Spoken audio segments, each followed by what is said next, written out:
Akashvani radio ने एक ऐलान किया कि इंडिया की फ़िज़ाइया ने लालू खेत के हवाई अड्डे को तबाह कर दिया। 10 नंबर लालू खेत के अंदर आपने देखा होगा कि 4 खबरें बनी हुई हैं। कहा जाता यह है कि ये हकीम सईद की जगह थी ये प्लॉट, और हकीम सईद ने मदीनातुल हिकमत के लिए बनाई जाएगी पूरी यूनिवर्सिटी, या फिर वो उसका कम से कम एक सिटी कैंपस ज़रूर बनाते हैं। खिलाड़ियों में देखें इस्लाउद्दीन और हनीफ़ खान जैसे बड़े खिलाड़ी लालू खेत से हुए। सिंधी होटल पे हनीफ़ खान साहब रहते थे, इस्लाउद्दीन वहाँ रहते थे लियाकताबाद में। तो ये इलाक़ा इस लिहाज से बड़ा रिच था।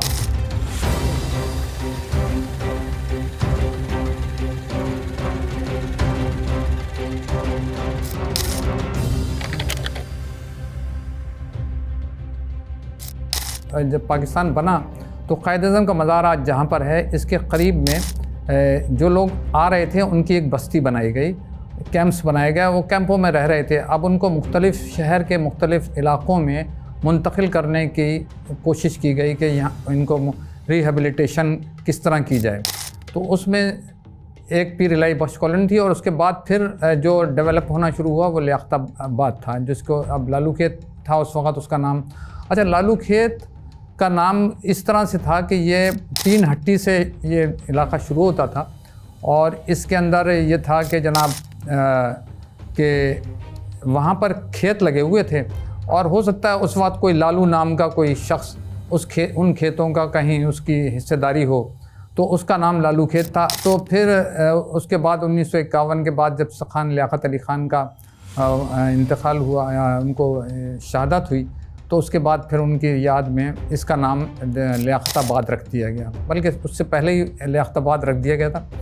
और लेकिन लोग अब आज तक उसको लालू खेत ही कहते हैं। ये कोई कच्ची आबादी नहीं थी, ये पक्की आबादी थी। इसमें 90 और 80 गज़ के प्लॉट अलॉट किए गए। लालू खेत का एक आपने देखा होगा कि इसको कई हिस्सों में बांटा गया। C1 एरिया था, एक B1 एरिया था, फिर मुख्तलिफ़ यूनिट्स बने गए। इसमें मुख्तलिफ़ लोगों के, शाहजहानपुर के लोग आए, इलाहाबाद के लोग आए, हिंदुस्तान के मुख्तलिफ़ इलाक़ों के मुख्तलिफ़ लोग आते गए और वो आबाद होते रहे। उसमें कल्चर बहुत मिक्स कल्चर था, बहुत मिक्स कल्चर था। अच्छा, बड़ी मोहब्बतें भी थीं 51 के बाद से। जो लोग अब इसमें यहाँ पर आना शुरू हुए और आबाद हुए, अब अगर आप उसकी वो लगाएं कि कौन लोग थे और कहाँ चले गए, तो उसमें से ज़्यादातर 70% लोग ऐसे हैं जो वहाँ से छोड़ के चले गए। वो लोग नहीं हैं जो पहले के थे। इसमें 70% लोग दूसरे इलाक़ों में चले गए, नाज़ामाबाद में मसलन। इस इलाक़े में जिसको लालू खेत कहते हैं, यहाँ पर कौन कौन से बड़े लोग आए और रहे, उसमें मैं आपको बताऊँ कि डॉक्टर अब्दुल क़दीर ख़ान, उनकी फैमिली C1 एरिया के अंदर 3-4 महीने उन्होंने भी गुजारे। उसके बाद वो नाज़ामाबाद शिफ्ट हुए थे, उनकी वालदा और वालिद। और उसके बाद आप अंदाज़ा लगाएं कि वहाँ पर फ़रीद साबरी ख़व्वाल थे और जनाब मकबूल साबरी ख़व्वाल थे। आप उमर शरीफ को ले लें, आप खिलाड़ियों में देखें इस्लाउद्दीन और हनीफ़ खान जैसे बड़े खिलाड़ी जो आलमी शोहरत याफ्ता खिलाड़ी थे, लालू खेत से हुए। सिंधी होटल पे हनीफ़ खान साहब रहते थे, इस्लाउद्दीन वहाँ रहते थे लियाकताबाद में।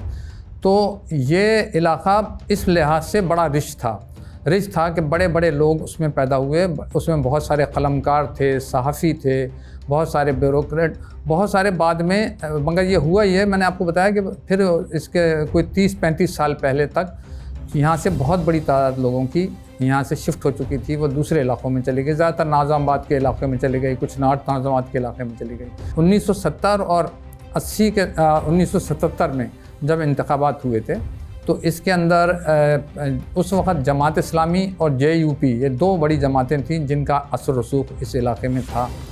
और प्रोफेसर गफ़ूर ने 70 के इलेक्शन में भी और 77 के इलेक्शन में भी दोनों दफ़ा कौमी असम्बली की नशिस्त से कामयाबी हासिल की थी। बड़े जय्यत किस्म के वो सियासी लीडर थे। यहाँ पर मौलाना नूरानी भी आया करते थे और उनका भी उनकी पार्टी का भी बड़ा असर रसूख था। तो ये मुकाबला होता था असल में। अच्छा, फिर क्या हुआ कि इस शहर में कई वाक़यात ऐसे भी हुए इसी इलाक़े के अंदर जिसकी वजह से इसको और शोहरत मिली। मसलन 65 के अंदर आकाशवाणी रेडियो ने एक ऐलान किया कि इंडिया की फ़िज़ाइया ने लालू खेत के हवाई अड्डे को तबाह कर दिया। अब लालू खेत का तो हवाई अड्डा कोई था ही नहीं। लोगों ने कहा पता नहीं कौन सी बिल्डिंग है, कहाँ पर बिल्डिंग थी, कौन सा हवाई अड्डा है। लोग कुछ तलाश में हुए और कुछ हंस के टाल दिया। तो ये लालू खेत इतना मशहूर हो गया था कि लालू खेत का हवाई अड्डा, उन्होंने ऐसी ख्याली पुलाव पकाया था कि 1965 की जंग के अंदर ये ख़बर भी नशर हुई थी। 1965 में एक और वाक़या हुआ जब अयूब खान का और फातिमा जिन्ना का इलेक्शन था। उसमें क्योंकि ये कराची को ने वोट दिया था फातिमा जिन्ना को, और बिल्कुल अयूब खान, उस ज़माने में अयूब खान के साहबजादे थे गौहर अयूब, उन्होंने एक जुलूस निकाला जनाब अयूब खान की फ़तह का। लेकिन कराची से, बहरहाल कराची के नताइज बता रहे थे कि कराची से अयूब खान को फ़तह हासिल नहीं हुई है। उन्होंने जुलूस निकाला और यहाँ पर एक वाक़या हुआ जिसमें फायरिंग भी हुई और काफ़ी लोग उसमें मारे भी गए। सियासी तौर पर यह बड़ा मुतहरिक था और होता ये था कि जो तहरीक चलती थी उसमें मेन किरदार कराची का होता था, और कराची में भी सबसे ज़्यादा मेन किरदार जो होता था वो लालू खेत का होता था उन तहरीकों के दौरान में। ख़ास तौर पर 77 की तहरीक में मैंने पॉलिटिकल अवेयरनेस बहुत थी इस इलाके के अंदर। जब भी कोई मूवमेंट चलती थी, सबसे पहले यहाँ पर वो जब उर्दू का वो हुआ था, उर्दू का बिल क्राइसिस पैदा हुआ 72 में जब सिंध असम्बली में के, तो जनाब सबसे ज़्यादा गड़बड़ जो हुई वो इस इलाके में हुई, और जनाब यहाँ कर्फ्यू लगा और क्या हुआ। मुझे याद है कि जब 70 का इलेक्शन हुआ है तो भुट्टो साहब के कई जुलूस वहाँ से आए। एक दफ़ा कैंट स्टेशन से उनका जुलूस चला था और वो लालू खेत की तरफ आया, उसमें हज़ारों लोग थे उनके जुलूस के अंदर। ऐसा नहीं था कि वो मकबूल नहीं थे, वो उस वक्त बहुत मकबूल आम थे। लेकिन 70 के बाद जो, और ख़ास तौर पे लैंग्वेज बिल जो पास हुआ उसको जिस तरह इंटरप्रेट किया गया, उसके बाद फिर लोगों के अंदर उर्दू स्पीकिंग तबका था जो ज़्यादा डोमिनेटिंग तबका था। वो 80-90% लियाकताबाद में उर्दू स्पीकिंग तबका रहता था। वो समझते थे कि पीपल्स पार्टी ने उनके हकूक़ के ख़िलाफ़ काम किया है, तो पीपल्स पार्टी से इतने खुश नहीं थे।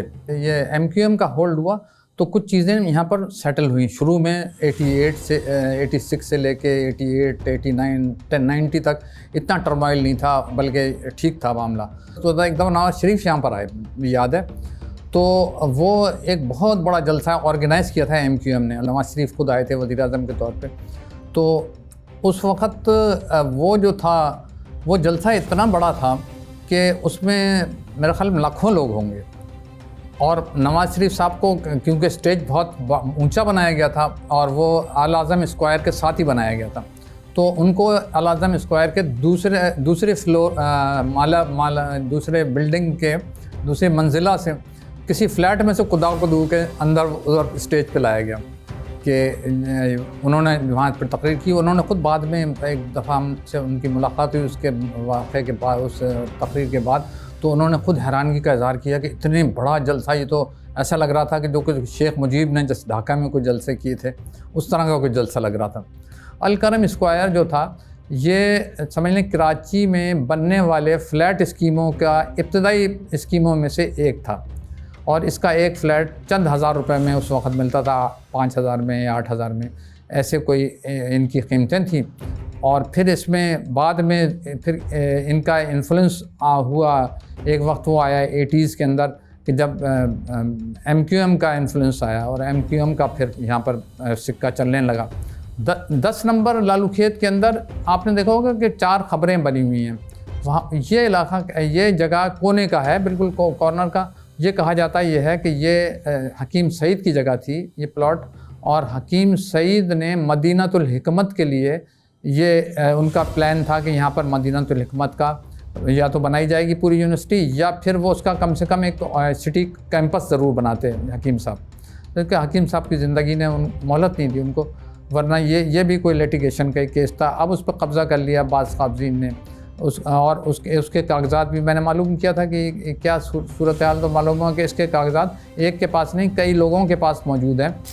यहीं पर मेहताब बानो, संगीता, कविता, ये जो हैं आपके उमर शरीफ, मतलब ये बड़े कॉमेडियन, उससे बड़ा कोई पैदा नहीं हुआ पाकिस्तान में, वो पैदा हुए यहाँ पर, और उन लोगों ने बड़ा सिक्का जमाया। नदीम साहब जब एक ज़माने में वहाँ रहते थे, नाज़िमाबाद में वैसे रहते थे वो क्लिनिक के पीछे, तो ये भी बहुत सारे फंक्शंस किया करते थे। मुझे बताते हैं ये कि लालू खेत में अमूमन फंक्शंस होते थे, तो मैं जाके गाने वाने खूब गाता था। अब लालू खेत इस तरह का बन गया था, एक मजाक बन गया था कि लहरी निराला, ये जो फिल्मों के अंदर जो जितने लतीफ़े होते थे वो ज़्यादातर वाबस्ता हो जाते थे लालू खेत से।